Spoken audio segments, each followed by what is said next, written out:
What do you do if you make a mistake? I never want to make a mistake. I know you don't want to make a mistake. I don't want to make a mistake either. But you know what? Not ever making a mistake is not normal. It's not human. Don't hold yourself to that standard. So let me tell you how to handle a mistake, because it's going to happen.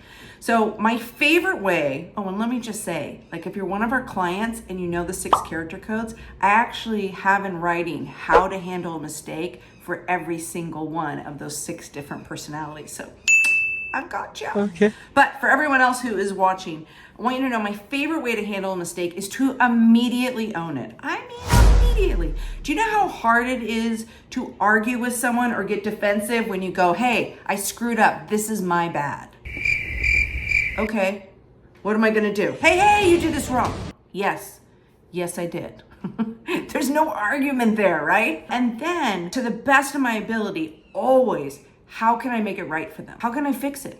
How can I make it that even though this mistake happened and maybe it was an unpleasant experience, whatever it is, how can I fix it? Now, when it gets hard is sometimes the mistakes, they aren't really your mistake. But if it's connected to your practice or your business, it all falls on you, right? If a staff is a little unpleasant, or they forgot to pass on a message, or an outside lab delays the response, you still have to deal with it. Let's say it's an outside lab. Obviously, you didn't do it, but you can absolutely be there and let's say someone says, I'm really upset the lab is taking so long. I feel like they just mishandled things. Or they say, I got my blood drawn and sent to the lab and they lost the sample and now I have to do it again. What do you say? That's the lab, Then it feels a little dismissive. No, not a good idea. Nope. So instead, if you say, oh my gosh, I get so frustrated when that happens. I am so sorry you're having that experience. It doesn't happen too often, but of course, that doesn't mean anything because it's happening to you. What can I do to help make this right for you? I'm happy to go get on the phone with them right now and tell them, what I'm thinking about this and give them peace of my mind and see if I can hustle them up. What the patients usually say is like, oh, Dr. Z, it's okay. It's okay. I just want to make sure you knew.